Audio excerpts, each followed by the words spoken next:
برادران اسلام، حاضرین جمعہ، بزرگوں، نوجوانوں اور عزیز بچوں، تمام قسم کی تعریفات و توصیفات، کبریائی، بزرگی، بڑائی، ہر طرح کی حمد و ثنا اللہ رب العالمین کے لیے ہے۔ بعدہ لاکھوں اور کروڑوں درود و سلام ہو تمام انبیاء کرام پر، خصوصاً ہمارے اور آپ کے نبی آخر الزماں احمد مجتبیٰ محمد مصطفیٰ صلی اللہ علیہ وسلم پر۔ حضرات گرامی قدر، اس وقت ہم جس مہینے سے گزر رہے ہیں وہ حرمت والے مہینوں میں سے ایک مہینہ ہے، اور یہ مہینہ حج کے مہینوں میں سے بھی ایک مہینہ ہے، جس کے بارے میں اللہ رب العالمین نے فرمایا الحج اشہر معلومات۔ حج کے کچھ مخصوص، کچھ خاص مہینے ہیں، اور انہی میں سے یہ ذی القعدہ کا مہینہ ہے۔ یہ وہ مہینہ ہے جس میں حجاج کرام بیت اللہ کی طرف، مکہ مکرمہ کی طرف کشاں کشاں چلے جاتے ہیں، کھنچے ہوئے چلے جاتے ہیں۔ دنیا کے ہر کونے سے، دنیا کے ہر گوشے سے لوگ بیت اللہ کی طرف قدم رنجاں ہوتے ہیں، اور اسلام کا ایک اہم رکن حج بیت اللہ ادا کرتے ہیں۔ اور یہ اسلام کا جو سب سے اہم رکن ہے، اسلام کا جو بہت اہم رکن ہے، پانچواں رکن، وہ ہے کہ انسان کو اگر استطاعت ہو تو وہ اللہ کے گھر کا حج کرے۔ اللہ رب العالمین نے فرمایا وَلِلَّهِ عَلَى النَّاسِ حِجُّ الْبَيْتِ مَنِ اسْتَطَاعَ إِلَيْهِ سَبِيلًا، کہ لوگوں کے اوپر اللہ کے واسطے اللہ کے گھر کا حج کرنا فرض ہے، ایسے لوگوں کے لیے جو اس تک پہنچنے کی استطاعت رکھتے ہوں۔ جب یہ مہینہ آتا ہے، لوگ پلاننگ کرتے ہیں، لوگ پیسہ جمع کرتے ہیں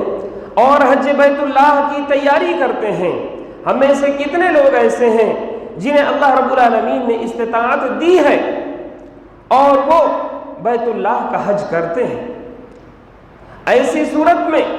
ایک انسان کے اوپر جب بھی اللہ کے گھر کا حج کرنا فرض ہو جائے تو اسے کر لینا چاہیے۔ اللہ کے گھر کا حج انسان کے اوپر فرض ہو جائے، زندگی میں ایک بار فرض ہوتا ہے، تو اسے یہ فریضہ انجام دے دینا چاہیے، چاہے وہ جوانی کی عمر ہی کیوں نہ ہو۔ اگر کسی کے اوپر بیت اللہ کا حج فرض ہو رہا ہے اور اس کے پاس استطاعت ہو گئی ہے، ظاہر سی بات ہے استطاعت ہونے کے بعد ہی یہ بیت اللہ کا حج فرض ہوتا ہے، تو ایسے شخص کو یہ فریضہ انجام دے دینا چاہیے۔ اسے بڑھاپے کا انتظار نہیں کرنا چاہیے، یا اسے اپنی کمزور ہونے کا انتظار نہیں کرنا چاہیے، یا کسی خاص دن کا یا کسی خاص عمر کا انتظار نہیں کرنا چاہیے، بلکہ جیسے ہی اس کے اوپر اللہ کے گھر کا حج فرض ہو اسے یہ فریضہ انجام دے دینا چاہیے۔ ہم میں سے کتنے ایسے لوگ ہیں جن کے اوپر یہ فریضہ عائد ہو چکا ہے، اس کے باوجود انہیں توفیق نہیں ملتی ہے کہ وہ اللہ کے گھر کا طواف کریں، اللہ کے گھر کا حج کریں۔ ایسے لوگوں کو ڈرنا چاہیے، ایسے لوگوں کو ڈرنا چاہیے کہ یہ اللہ کا وہ فریضہ ہے، بلکہ اسلام کی عمارت جن 5 چیزوں پر قائم ہے، اسلام کی عمارت جن 5 پلرز پر، جن 5 کھمبوں پر قائم ہے، انہی میں سے ایک اہم بنیاد حج بھی ہے۔ لہٰذا ہمیں ڈرنا چاہیے۔ اگر کوئی شخص حج کی فرضیت کا انکار کرتا ہے تو وہ دائرہ اسلام سے خارج ہو جاتا ہے، لیکن اگر کوئی سستی اور کاہلی کی وجہ سے اور اپنے مال کو سمیٹ کر رکھنے کی وجہ سے حج نہیں کرتا ہے تو ایسی صورت میں اسے اللہ کے عذاب سے ڈرنا چاہیے۔ تو میرے بھائیوں، دوستوں، عزیزوں، ضرورت اس بات کی ہے کہ ہمارے پاس جب بھی استطاعت ہو تو ہمیں اس فریضے کی انجام دہی میں جلدی کرنا چاہیے۔ کتنے ایسے لوگ ہیں جو ترستے ہیں، جو اللہ رب العالمین سے راتوں کو گڑ گڑاتے ہیں، دعائیں کرتے ہیں کہ اللہ رب العالمین کچھ مال کی گنجائش پیدا کر دے، اے اللہ رب العالمین کچھ مال و اسباب مہیا کر دے جس کے ذریعے سے میں تیرے گھر تک پہنچ سکوں، میں تیرے بیت اللہ کا حج کر سکوں، طواف کر سکوں۔ لیکن اللہ رب العالمین کی حکمت غالب آتی ہے۔ اللہ رب العالمین کسی کو دے کر آزماتا ہے، کسی سے لے کر آزماتا ہے۔ تو ایسے بہت سارے لوگ ہیں جن کے پاس استطاعت نہیں ہے، لیکن اللہ رب العالمین نے ان کے دل میں سچی محبت اور سچی نیت رکھ رکھی ہے، جس کی وجہ سے وہ ہمیشہ تڑپتے رہتے ہیں کہ اللہ کب وہ موقع آئے اور میں تیرے گھر کی زیارت کروں، مکہ مکرمہ پہنچوں۔ تو ہمیں چاہیے کہ ہم اللہ رب العالمین کے گھر کی زیارت کی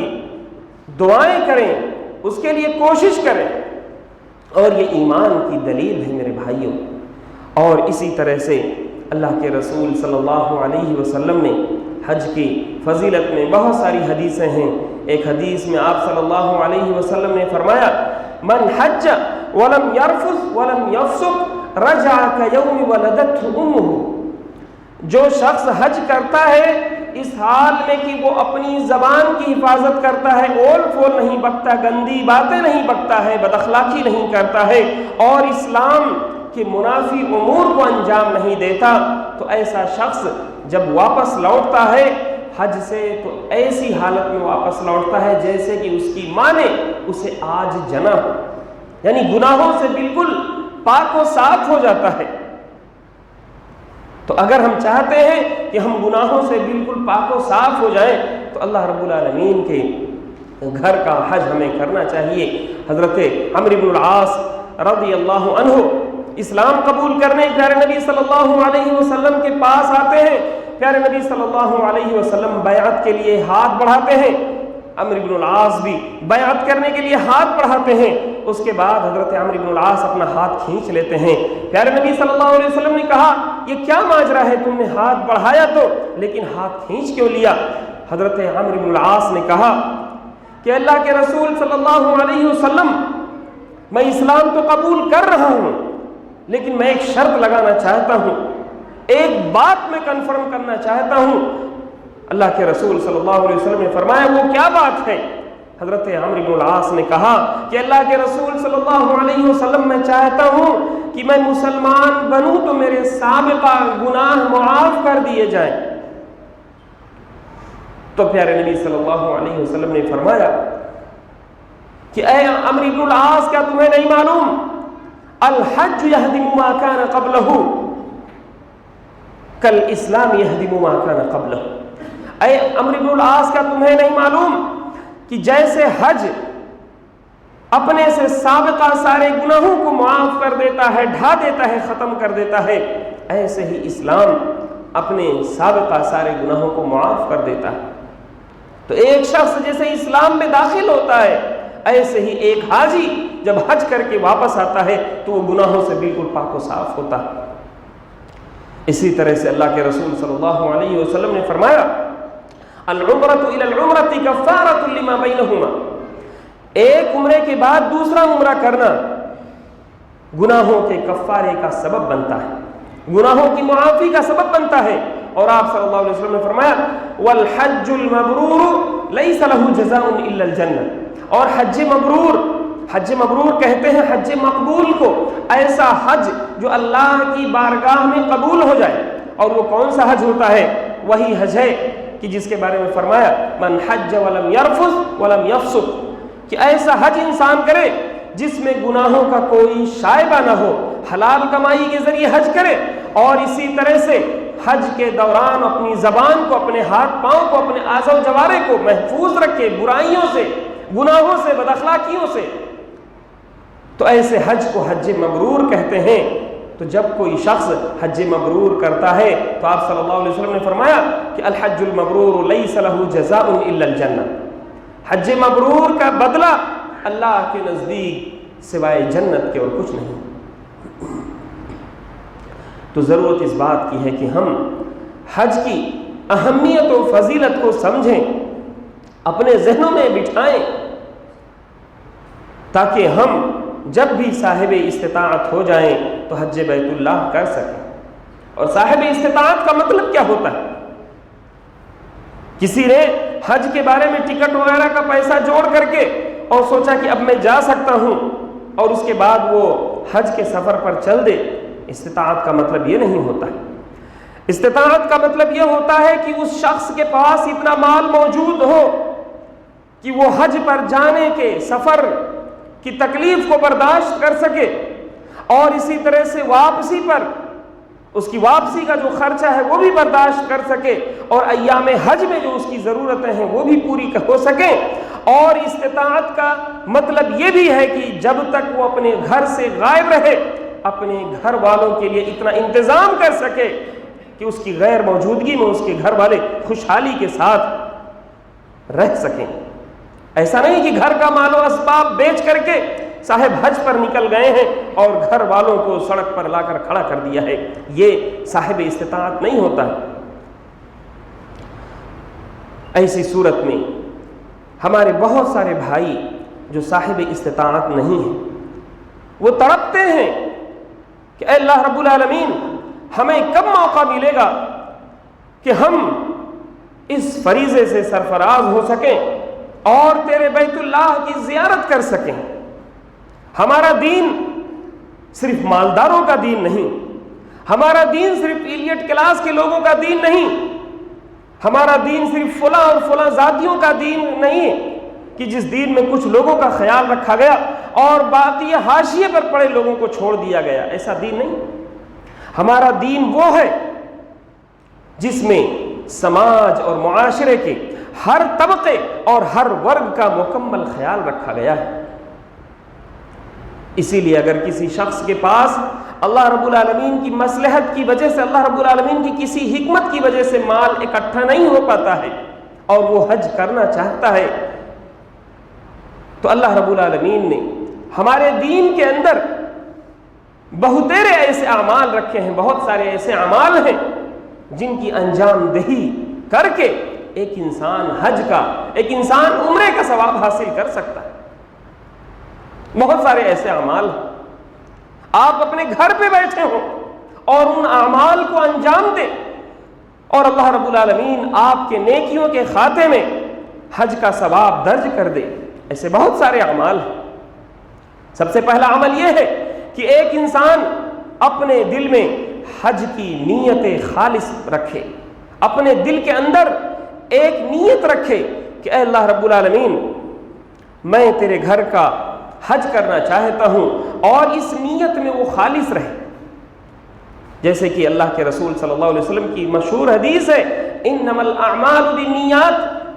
اعمال کا دار و مدار نیتوں پر ہے، اعمال کا دار و مدار نیتوں پر ہے۔ لہٰذا اگر کوئی شخص حج کی سچی خواہش اپنے دل میں بسا کر کے رکھتا ہے تو ایسی صورت میں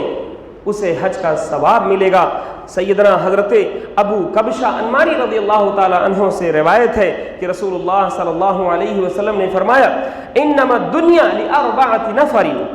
یہ دنیا 4 قسم کے لوگوں کے لیے ہے۔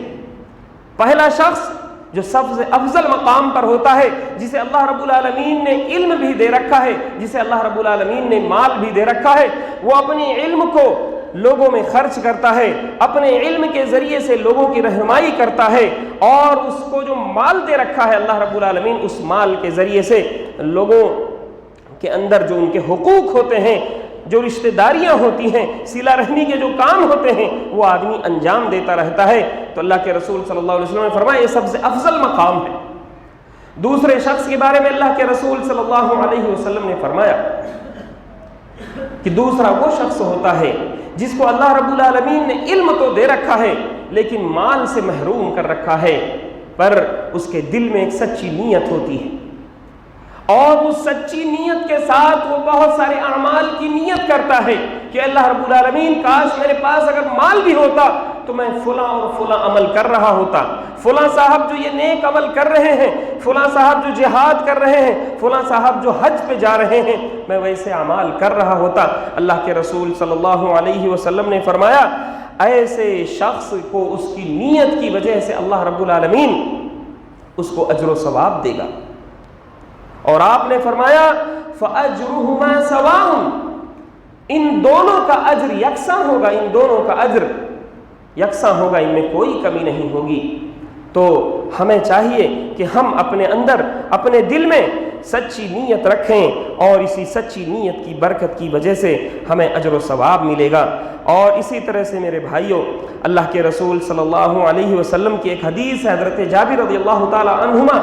فرماتے ہیں کہ پیارے نبی صلی اللہ علیہ وسلم کے ساتھ ہم لوگ ایک غزوے میں تھے، جہاد کر رہے تھے۔ اسلام میں سب سے بڑا عمل ہے، سب سے افضل عمل ہے، حج سے بھی زیادہ افضل عمل ہے، لوگ جہاد کر رہے تھے۔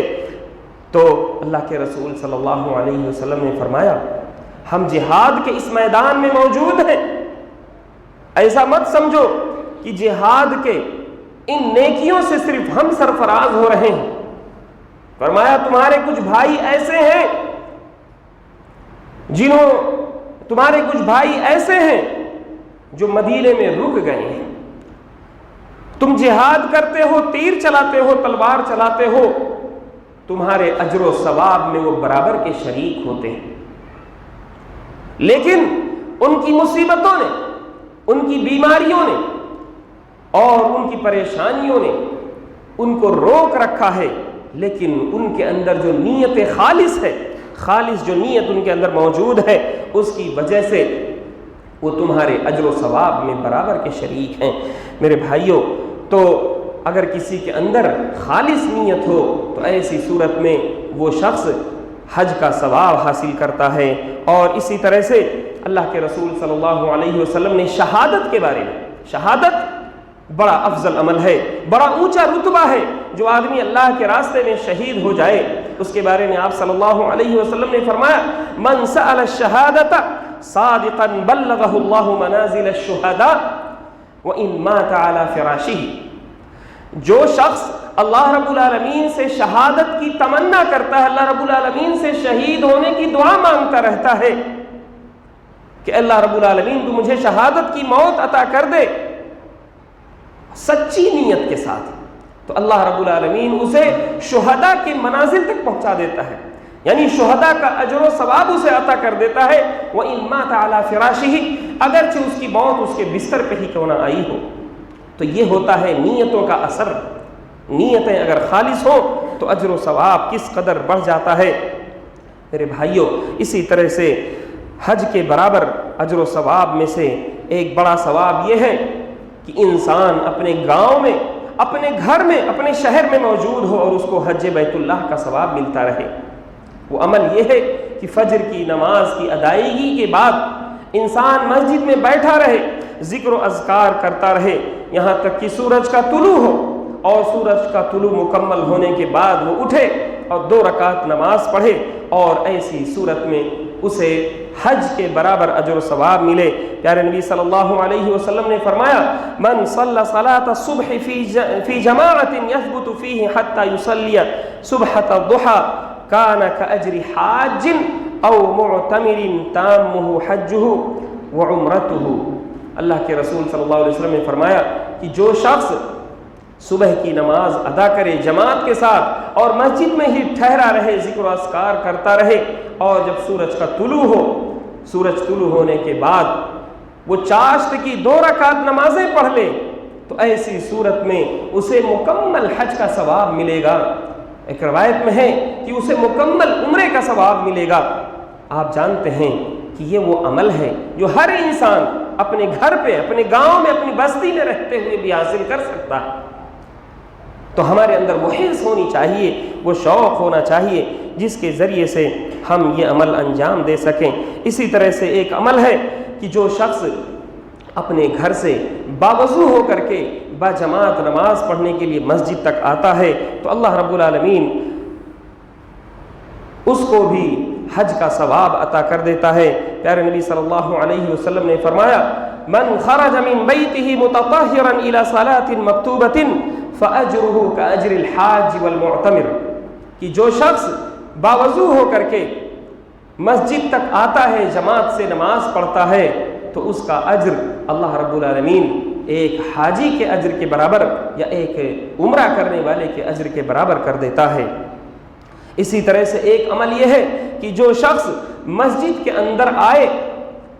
صرف اس نیت سے آئے کہ مسجد میں کوئی علم حاصل کرے،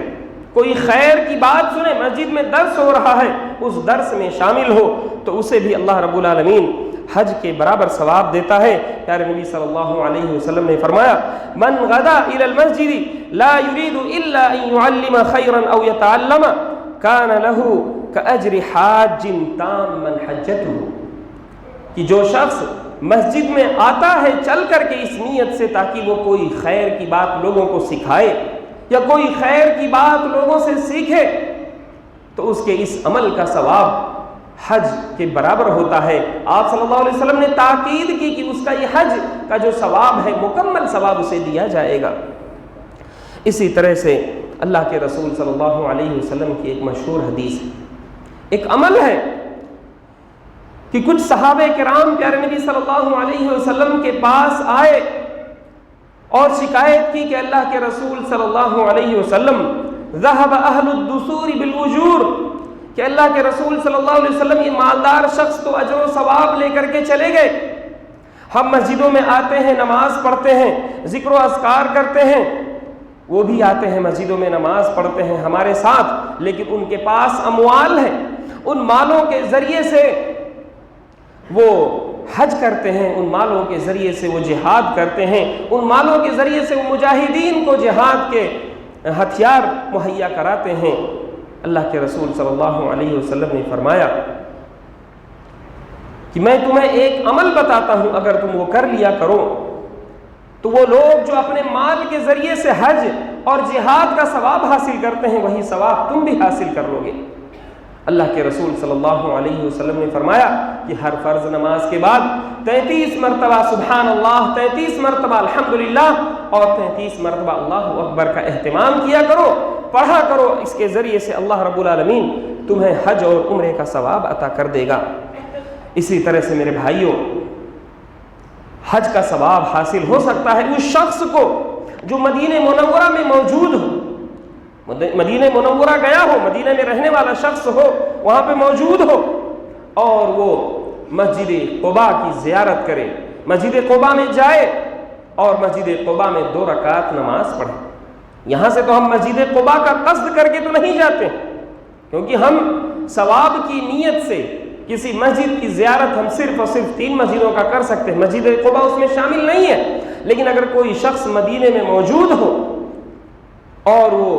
قباء مسجد کی زیارت کرے، وہاں پہ 2 رکعت نماز پڑھے، تو اللہ کے رسول صلی اللہ علیہ وسلم نے فرمایا کہ اسے بھی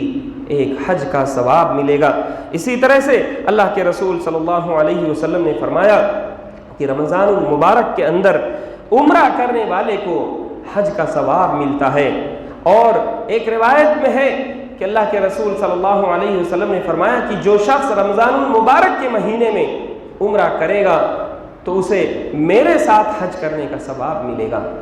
تو یہ وہ اعمال ہیں جن کو ہم کر کے حج کا ثواب حاصل کر سکتے ہیں۔ اور اسی طرح سے میرے بھائیوں،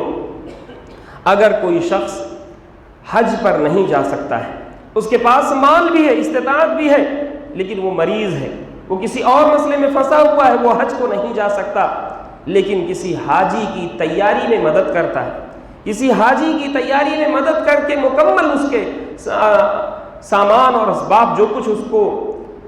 ضروری ہوتے ہیں وہ اس کی تیاری میں مدد کرتا ہے، تو ایسی صورت میں اسے بھی حج کا اجر و ثواب ملے گا۔ اللہ کے رسول صلی اللہ علیہ وسلم نے فرمایا من جہز غازیا او جہز حاجا او خلفہ فی اہلہ او فطر صائما کان لہ مثل اجورہم من غیر ان ينتقص من اجورہم شیئا، کہ جو شخص کسی غازی کو تیار کرتا ہے، کسی مجاہد کو تیار کرتا ہے، یا کسی حاجی کو تیار کرتا ہے، یا کسی روزے دار کو افطار کراتا ہے، تو ایسے شخص کو اس شخص کے مثل اجر دیا جاتا ہے اور ان لوگوں کے اجر میں سے کچھ بھی کمی نہیں کی جاتی۔ تو یہ وہ حدیث ہے جو بتاتی ہے کہ اگر ہم حج کرنے نہیں جا سکتے کچھ مسائل کی وجہ سے، کچھ ظروف کی وجہ سے، تو ہم کسی کو اگر حج کرائیں تو اس کا بھی اجر و ثواب ہمیں ملے گا۔ اور اسی طرح سے ایک عمل یہ ہے میرے بھائیوں جس کی آج ہم سب کو بہت زیادہ ضرورت ہے، گھروں میں یہ ماحول ہے کہ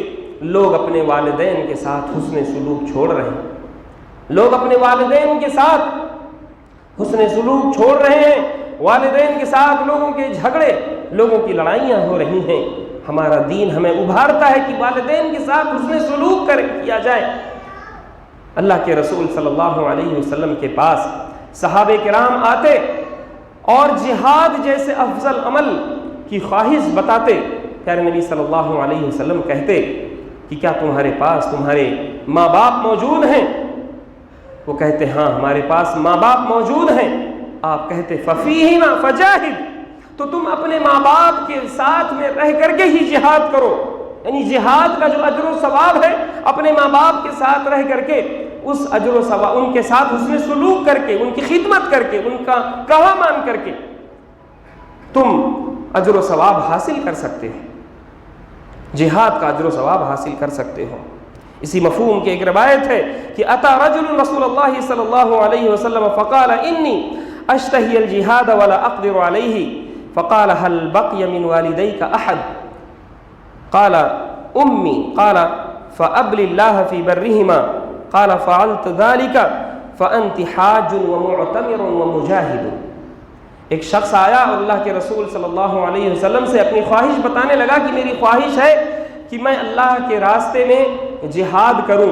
آپ صلی اللہ علیہ وسلم نے پوچھا کہ کیا تمہارے والدین میں سے، تمہارے ماں باپ میں سے کوئی موجود ہیں؟ تو اس شخص نے کہا کہ میری امی موجود ہیں، میری ماں موجود ہیں۔ تو اللہ کے رسول صلی اللہ علیہ وسلم نے فرمایا کہ تم اپنی ماں کے ساتھ حسن سلوک کر کے، تم اپنی ماں کے ساتھ نیکی کر کے، حسن سلوک کر کے، اچھا برتاؤ کر کے جہاد جیسے عمل کا اجر و ثواب حاصل کر سکتے۔ آپ نے فرمایا فَإِن فَعَلْتَ ذَلِكَ، اگر تم نے یہ کر لیا، تم نے اپنے ماں باپ کے ساتھ حسن سلوک کیا، فَأَنْتَ مُجَاهِدٌ وَحَاجٌ وَمُعْتَمِرٌ، تو سمجھ لو کہ تم نے جہاد بھی کر لیا، تم نے حج بھی کر لیا، تم نے عمرہ بھی کر لیا۔ تو ضرورت اس بات کی ہے کہ ہم اپنے گھروں میں موجود اپنے ماں باپ کی اہمیت کو سمجھیں۔ ہزاروں کلومیٹر دور موجود اللہ کے گھر کی زیارت کی تمنا کرنا بہت اچھی بات ہے، لیکن چند قدموں کے فاصلے پر موجود ہمارے گھروں میں ہماری مائیں، ہمارے بوڑھے باپ پریشان حال ہیں، انہیں ضرورت ہے کسی چیز کے کھانے کے پینے کی، اور ہم اپنے گھر میں موجود ایک چھوٹی سی زیارت کو چھوڑ کر اللہ رب العالمین کے گھر کی زیارت کی تمنا کرتے ہیں۔ ہمارا دین ہمیں بتاتا ہے کہ آپ اپنے ماں باپ کی خدمت کر کے بیت اللہ کی زیارت کا ثواب حاصل کر سکتے ہیں۔ اسی طرح سے میرے بھائیوں، حج کے برابر جو اعمال ہیں انہی میں سے ایک عمل یہ ہے کہ ایک انسان اپنے والدین کی طرف سے حج کرے۔ ایک انسان جسے اللہ رب العالمین نے مال و اسباب مہیا کر دیا ہے، اب وہ مالدار ہو گیا، لیکن اس کے والدین اپنی زندگی میں اتنے مال و اسباب کے مالک نہیں تھے کہ وہ حج کر سکتے، لہٰذا کوئی شخص اپنے ماں باپ کی طرف سے اگر حج کرتا ہے تو اسے بھی حج اور عمرے کا ثواب عطا کیا جاتا ہے۔ اور یہ کچھ اعمال تھے جن اعمال کے ذریعے سے ایک انسان حج اور عمرے کا ثواب حاصل کر سکتا ہے۔ اسی طرح سے ایک عمل یہ بھی ہے کہ اگر کوئی شخص لوگوں کی ضرورتوں کو پورا کرتا ہے، لوگوں کی مشکلات میں کام آتا ہے، لوگوں کی ضرورتوں کو پورا کرتا ہے، تو اسے بھی حج و عمرے کا ثواب عطا کیا جائے گا۔ حضرت حسن رضی اللہ تعالی عنہ، حضرت حسن سے مراد حضرت حسن بن علی رضی اللہ تعالی عنہ، وہ خانہ کعبہ کے ارد گرد چکر لگایا کرتے تھے، طواف کر رہے ہوتے تھے، اور ان کے ساتھ ایک شخص آتا اور کہتا کہ مجھے فلاں چیز کی ضرورت ہے۔ وہ اپنا طواف چھوڑ کر کے اپنے ڈیرے پر آتے، اپنے سامان میں سے اس ضرورت کی چیز کو نکال کر اسے دے دیتے اور پھر آ کر کے طواف میں لگ جاتے۔ ایک شخص نے ان کا مذاق اڑاتے ہوئے کہا کہ تم کیسے آدمی ہو، اللہ کے لیے طواف کرتے ہو اور بیچ میں طواف چھوڑ دیتے ہو؟ تو انہوں نے کہا کہ اللہ کے رسول صلی اللہ علیہ وسلم نے فرمایا کہ من ذهب فی امر اخیہ المسلم فقضیت حاجتہ کتبت له حجۃ وعمرۃ، کہ اللہ کے رسول صلی اللہ علیہ وسلم نے فرمایا کہ جو شخص کسی اپنے مسلمان بھائی کے کسی معاملے میں جاتا ہے، مسلمان بھائی کی کسی حاجت و ضرورت کی چیز پورا کرتا ہے اور پھر آ کر کے وہ اپنے طواف کو پورا کرتا ہے یا اپنے حج کو یا جو بھی عمل کر رہا ہے وہ پورا کرتا ہے، تو ایسی صورت میں اس کے لیے حج اور عمرے کا ثواب لکھ دیا جاتا ہے۔ تو یہ اعمال ہیں جن کے ذریعے سے ہم حج اور عمرے کا ثواب حاصل کر سکتے ہیں۔ اسی طرح سے ہمارے سماج اور معاشرے میں زوجین کے جو تعلقات ہوتے ہیں وہ تعلقات کافی زیادہ خراب ہوتے رہتے ہیں۔ لوگ سمجھتے ہیں کہ شوہر و بیوی کے تعلقات یہ تو دل لگی کے تعلقات ہیں، اگر اچھا کیا تو اچھا، برا کیا تو بھی کوئی بات نہیں ہے، کون سا اس میں اجر و ثواب ملنے والا ہے۔ میرے بھائیوں، اگر آپ اپنے زوجین کے تعلقات بہتر رکھتے ہیں، آپ شوہر بیوی کے تعلقات اچھے ہوتے ہیں، تو جہاں آپ کی زندگی خوشگوار ہوگی، جہاں آپ کی دنیا میں ہی آپ کو جنت نصیب ہوگی اور جنت والے اعمال کرنے کے مواقع حاصل ہوں گے، وہیں آپ کو اجر و ثواب بھی ملے گا۔ اللہ کے رسول صلی اللہ علیہ وسلم کے پاس حضرت اسما بنت یزید انصاریہ آئیں اور انہوں نے کہا کہ اللہ کے رسول صلی اللہ علیہ وسلم، میں عورتوں کی ایک وفد میں سے آپ کے پاس آئی ہوں، عورتوں کا ایک اجتماع تھا، اس اجتماع میں سے انہوں نے مجھے آپ کے پاس بھیجا ہے اور ان کی شکایت ہے کہ مسلمان مرد جہاد کے ذریعے سے اور بہت سارے اعمال انہوں نے گنائے، ان کے ذریعے سے وہ بہت سارے اجر و ثواب کے مالک ہو جاتے ہیں، وہ حج کرتے ہیں، مسلمان مرد جہاد کرتے ہیں، تو کیا ہم ایسے اجر سے، ایسے ثواب سے محروم ہو جائیں گے؟ اللہ کے رسول صلی اللہ علیہ وسلم نے فرمایا، اعلمی من خلفک من النساء ان حسن تبعل احدکن لزوجها وطلبها مرضاته، کہ تم اپنے پیچھے تمام عورتوں کو یہ بتا دو کہ اگر وہ اپنے شوہروں کے ساتھ نیکی کے ساتھ، بھلائی کے ساتھ، حسن معاشرت کے ساتھ زندگی گزارتی ہیں اور ان کی خوشنودی تلاش کرتی رہتی ہیں اور ان کے موافق زندگی گزارتی ہیں، فرمایا کہ تعدیل ذالک کلہ، ایسا کرنا یہ جو تم نے اعمال بتائے ہیں تمام اعمال کے برابر ہو جائے گا، چاہے تم نے جہاد بتایا ہو، حج بتایا ہو، مسلمان مرد جو کچھ کرتے ہیں وہ سارے اعمال کے برابر ہو جائے گا۔ تمہارے شوہروں کے ساتھ تمہاری اچھی طرح سے زندگی گزارنا، حسن معاشرت کے ساتھ، خوش اسلوبی کے ساتھ زندگی گزارنا، ان کے مرضی کے موافق جینا، یہ وہ نیک عمل ہے جس کے ذریعے سے تم حج، عمرہ، جہاد وغیرہ کے سارے اعمال سارے ثواب حاصل کر سکتے ہو۔ تو ضرورت اس بات کی ہے کہ ہم چھوٹے چھوٹے اعمال کو ہلکا نہ سمجھیں، بلکہ ان اعمال کے اجر و ثواب پر غور کریں۔ حج و عمرے کے برابر ان کا ثواب ہوتا ہے، اور یہ بات بھی ذہن نشی ہونی چاہیے کہ یہ اعمال کر کے ہم اجر و ثواب کے مالک تو ہو سکتے ہیں، لیکن کسی شخص کے اوپر جو حج کا فریضہ عائد ہوتا ہے، حج کے فریضے کے لیے یہ اعمال کفایت نہیں کریں گے۔ یعنی کوئی یہ کہے کہ میرے اوپر حج فرض ہو گیا ہے، میں جا کر کے فجر بعد روزانہ مسجد میں بیٹھتا ہوں اور مسجد میں بیٹھ کر کے اور